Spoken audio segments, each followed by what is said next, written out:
এই সারা Hossain, David Bergman, দে আর hypocrite. তারা যেটা বলে সেটা তারা মিন করে না। তারপরেও সারা হোসেনের বলা উচিত, যদি গার্ডস থাকে তাহলে বলা উচিত কার কার কেসে কোন কোন জাজ বা উকিল ও জাজ ভার্ডিক্ট দিতে বা কি বললো এটাকে জামিন দিতে ভয় পাচ্ছে। এই আক্ষেপ নিয়ে আপনার কোনো আক্ষেপ আছে কিনা, সারা হোসেনের আক্ষেপ নিয়ে? মোটামুটি ভাবে সারা হোসেনের কথা ইসলাম ভাই খুব যতটা সভ্যভাবে বলা যায় ততটা সভ্যভাবে, ওনার যেহেতু ফ্রেটার্নিটি, ওনার যেহেতু কলিগ, মানে উনিও আইনজীবী এবং মানবাধিকার কর্মী, উনি ওনার মতো বলেছে এবং আমি আমার মতো বলি ভদ্রমহিলাকে। এই ভদ্রমহিলার সারা হোসেনের একটা স্বামীর পরিচয় আছে, আবার নিজস্ব একটা পরিচয় আছে, এবং তার একটা গৌরবের পরিচয় আছে, তিনি কামাল হোসেনের মেয়ে। এবং আমার ভালো লাগে যে আমি শায়লা আহমেদ, আমার এটা বাবার নাম আহমেদ, উনি হোসেন ওনার হাজবেন্ডের না, ওনার নিজের বাবার নাম। So I like those type of women যারা ইন্ডিপেন্ডেন্ট, যারা নিজস্ব একটা আত্মপরিচয় তৈরি করে করতে পারে। এনারাই তো আমাদের আদর্শ হওয়ার কথা। কিন্তু এই ভদ্রমহিলার, আবারও বলছি, এই ভদ্রমহিলার মানবাধিকার কর্মী হিসেবে মানবাধিকার বিষয়টা এনার হাজব্যান্ড ওয়াইফ, এবার ওনার হাজব্যান্ডের কথা আসি, কারণ তার বাবা তো এইসব নিয়ে কিছু করে টরে ওইভাবে দেখি নাই, কমেন্ট শুনি নাই বা সেরকম কিছু। এই ভদ্রমহিলা এবং তার যে হাজব্যান্ড ডেভিড বার্গম্যান, এনাদেরকে আসলে মানবাধিকারের সংজ্ঞাটা ওনারা ঠিক মতো মানে শিখতে পেরেছেন, নাকি ওনারা স্পেশাল কোনো মানবাধিকারের সংজ্ঞা শিখেছেন, যেই সংজ্ঞার সাথে নর্মাল মানবাধিকারের সংজ্ঞার সাথে আমাদের পরিচয় নেই? আপনাদের সবার নিশ্চয় মনে আছে, এবং আমার ভাই তো ওই মানে ওই কেসে পরিচালনা করেছেন, ওখানকার উকিল। কি আমাদের যখন নাকি যুদ্ধাপরাধীদের বিচার হচ্ছিল, তখন ওনার হাজবেন্ড এবং ওনারা মিলে নাকে দম করে ফেলছে আমাদের নাকি এই বিচার ঠিক না, এই বিচার প্রক্রিয়া ভুল, এই বিচার প্রক্রিয়ায় নাকি কি বলে এটাকে, মানে বায়াসনেস আছে, স্বচ্ছতার অভাব, বলেছে না ডেভিড বার্গম্যান, মিস্টার ডেভিড, এবং বিদেশে বসে সেগুলা নিয়ে ক্যাম্পেইন করেছে, এবং কোন টাকায় সে এটা ক্যাম্পেইন করেছে এটা আমরা জানি, এটা তাদের ফান্ডিং কে করেছে আমরা জানি। অথচ পৃথিবীতে বহু দেশ আছে, ওনারা সবাই জানে। আমি এখন কি বলবো, এটা নুরেমবার্গ ট্রায়াল থেকে ধরে আমরা যদি এখন একের পর এক যুদ্ধাপরাধীদের বিচার যেখানে হয়েছে বলতে চাই, সময় চলে যাবে। যুদ্ধাপরাধীদের বিচার হয় না, বিচার হয় নাই, বহু বছর পরে বিচার হয়েছে, হয় নাই আমার ভাই। কিন্তু আমাদের যখন যুদ্ধাপরাধীদের বিচার হয়েছে তখন এই হাজব্যান্ড ওয়াইফ আমাদের পিছনে লেগে গেছে। আমি ওদের উদ্দেশ্যটা জানতে চাচ্ছি আর কি। আচ্ছা, গেল আমাদের যে কোর্ট, আইসিটি কোর্ট, সেটাই স্পেশালাইজেশন এই মামলাগুলোর জন্য, যুদ্ধ অপরাধীদের জন্য। 5ই অগাস্টের পরে সেই কোর্টের আন্ডারে সমস্ত মুক্তিযোদ্ধাদেরকে বিচার করা হচ্ছে। আইনমন্ত্রী বলছে কোনো ফল্ট দেখতে পাচ্ছে না, এখানে বিচার হওয়া যায়।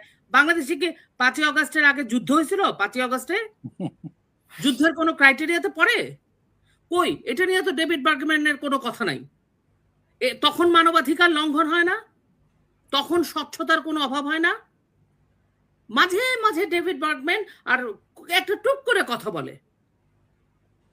তো ওনাদের মতো তো ভণ্ডামি আসলে, মানে ওনারা এই মানুষগুলো এই যে মানবাধিকারের নামে বিভিন্ন দোকান খুলে বসছে, আইনের নামে বিভিন্ন দোকান খুলে বসছে, ফার্ম খুলে বসছে, যেখানে শোনেন, আপনি যখন যে কাজটা করবেন না, সততা নিয়ে করতে হয়। যে কাজটা করবেন আপনার কাজের প্রতি একটা নিবেদিত প্রাণ থাকতে হবে, এবং তার মধ্যে you have to be honest towards your job, because এই কাজের জন্য আপনি আপনার ব্রেড এন্ড বাটার পাচ্ছেন, আপনি খাবার পাচ্ছেন। এবং আইন মানে যারা উকিল, তাদের হাতে মানুষের জীবন, তাদের হাতে মানুষের মানে মারাও যেতে পারে, বাঁচা উঠতে পারে। ন্যায় বিচার এবং শুধু একটা মানুষ না, একটা পুরা পরিবার। এবং তারা যে ন্যারেটিভসটা মানুষের কাছে সেট করবে সেটার উপরে অনেক কিছু ডিপেন্ড করে। প্রত্যেকটা সময় এই একটা কোথার থেকে এক লোককে বিয়ে করে এই হাজবেন্ড ওয়াইফ মিলে আরো গ্রুপ আছে। আমি যেহেতু সারা হোসেনের কথা বলছেন, আমি সারা হোসেন, এবারে হিপোক্রেসির তো ভাই একটা সীমা থাকবে বিপুল ভাই। আদিলেরও তো আছে এর সাথে, আদিলেরও আছে। এগুলো সব একটা মানে হিপোক্রেসির তো একটা লিমিট থাকতে হবে ভাই। আপনি এখন বলতেছেন যারা এই সকল ঘটনার সাথে যুক্ত তাদের সভাতে যে, মানে এনসিপি তাদের সভাতে যে আপনি বলতেছেন তাদেরকেই এখন তো বিচার হয় না। Is this funny? আপনি এটা কেন বলতেছেন? আপনি একটা কমেন্ট পাস করে রাখলেন, ভবিষ্যতে এইটা নিয়ে আবার আপনি বলেন আমি তো বলেছিলাম অমুক সময় বিচার তো হয় না। This such people are so hypocrite. মানে তারা উনারা এই ধরনের মাঝে মাঝেই দেখবেন সারা হোসেন একটা খুব কমেন্ট করবে, মনে হয় যেন আল্লাহ উনি একদম সুফি সাধক, সন্ত, কিছু জানে না, ডেলিভারেটলি করে। চোরকে বলে চুরি করো, গৃহস্থকে বলো আমি তো বলছিলাম। সজাগ থাকো। Those people are hypocrites. সুতরাং এই হিপোক্রেট পিপলদের নিয়ে আমাদের আর কিছু বলার নাই। বিকজ আমার কথা হচ্ছে, আমি as a daughter of freedom fighter, বাদ দেন আমার পরিচয়, আমার একটা ব্যাগেজ আছে, এটা একটা গৌরবের একটা পরিচয় আছে। আমার হাজবেন্ড আমাকে বললেই আমি কিছু করে ফেলবো না। আমি তো ফার্স্টেই বলে নিলাম ওনার নাম সারা হোসেন, সারা বার্গম্যান না। উনি ওনার বাবার নাম নিয়ে, মুক্তিযুদ্ধকে নিয়ে উনি গৌরব, মানে সারা হোসেন হবেন। কিন্তু প্রয়োজনে মুক্তিযুদ্ধের মানে সময় 30 লাখ শহীদদেরকে যে যারা এরকম হত্যা করেছে, যারা সহযোগী ছিল, যাদের 5 লক্ষ মা বোনের ইজ্জত যাদের কারণে, সম্ভ্রম যাদের কারণে হানি হয়েছে, যারা মানে আর্মি ক্যাম্পে মা বোনদেরকে পাঠায় দিত, তাদের পক্ষ নিয়ে আবার তাদের টাকা খেয়ে আবার তাদের পক্ষে মানে আমাদের যুদ্ধাপরাধীদের বিচারকে প্রশ্নবিদ্ধ করবেন। এখন এসে আবার তারপরে 5ই আগস্টে তারা হাসিনার বিরুদ্ধে চলে যাবেন, সমস্ত মুক্তিযোদ্ধাদের সংগঠকদের তারা যে একটা মানবতা বিরোধী যে ট্রাইব্যুনাল, সেই ট্রাইব্যুনালে তারা একটা ফৌজদারি মামলাকে নিয়ে চলে গেলেন, আইসিটি মামলা। এবং এগুলো কি সারা হোসেনরা জানেন না? খুব ভালো, অবশ্যই জানেন। আমি যদি জানি, আমি তো কাছেই নাই আমার, আমি যদি জানি তাহলে উনি তো 100% জানেন। মানে আপনি কার্ভটা দেখেন না। 10 মিনিটে আমি এদের অনেক আমাদের কাছে আছে, আমার ভাইয়ের কাছে আছে, এর কাছে, ওনার কাছেও আছে, আমার কাছেও আছে, আপনার কাছেও আছে। আমাদের সময় নেই, তোর অল্প সময় ভদ্রলোক এদের মুখোশ উন্মোচন করা দরকার। বহুত হয়েছে এইসব এলিটিজম, এগুলাতে আর কিছু মানুষ খায় না। উনি কাদের কথা বলছেন? কাদের জামিন হয় না? উনি স্পেসিফাই করুক, স্পেসিফিক্যালি উনি বলুক উনি কোন কেসের জন্য জামিনে, কোন কেসে উনি জামিন হওয়া উচিত হচ্ছে না, বা জাজেরা ভার্ডিক্ট দিতে ভয় পাচ্ছে। If you want to say it, আপনি বলেন কার কেস আপনি লড়ছেন এবং কার কেসে জাজরা জামিন দিতে ভয় পাচ্ছে। নিশ্চয়ই সেটা ফ্যাসিস্টের দোসর, আমাদের পক্ষের লোক, মুক্তিযুদ্ধের পক্ষের লোক। আপনি তো ওই পক্ষের লোক, আপনি তো ফ্যাসিস্টের বিপক্ষে, আমরা ফ্যাসিস্টের পক্ষে, মুক্তিযুদ্ধের পক্ষে। কারণ আমরা তো দেখেছি ফ্যাসিস্ট মানে মুক্তিযুদ্ধ হলে সে ফ্যাসিস্ট। বাংলাদেশে মুক্তিযুদ্ধের কোনো ভ্যালু নাই। কথায় কথায় আইনমন্ত্রী বলবে, কথায় কথায় স্বরাষ্ট্রমন্ত্রী বলবে কি মবের বিচার করতে গেলে নাকি মুক্তিযোদ্ধাদেরও বিচার করতে হবে। করেন না বিচার, অনেক আগেই তো বলছি আমরা, করেন না। আমি as a daughter of freedom fighter আমি তো বলতেছি। এই জায়গায় আসবো, মবের বিষয়টা নিয়ে আসবো, কিন্তু সারা হোসেনের এই বক্তব্য নিয়ে আপনি যেটা বললেন, আমি যেটা বললাম, আমার একটাই কথা, এই সারা হোসেন, ডেভিড বার্গম্যান, দে আর হিপোক্রেট। তারা যেটা বলে সেটা তারা মিন করে না।